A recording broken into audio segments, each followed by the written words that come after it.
திருவண்ணாமலை மாவட்டம் சங்கம் அடுத்த தோக்கவாடியில் அருள்மிகு ஸ்ரீ தேசத்து மாரியம்மன் திருக்கோவில் உள்ளது. இந்த தேசத்து மாரியம்மன் திருக்கோவிலில் கூழு ஊத்தும் திருவிழாவை முன்னிட்டு மாபெரும் வழுக்கு மரம் ஏறும் போட்டி நடத்தப்பட்டது. இதில் தோக்கவாடியை சேர்ந்த இளைஞர்கள் அனைவரும் இந்த வழுக்கு மரத்தை ஏறி தன் திறமைகளை வெளிப்படுத்தினர்.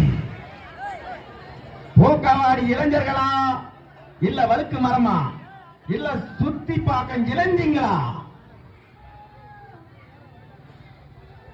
ஏரியா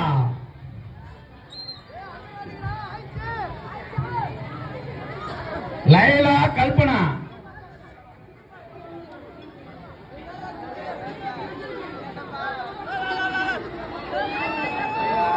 லைலா கல்பனா அம்மனுக்காக 100 காணிக்கை செலுத்தியுள்ளார். அவர் குடும்பம்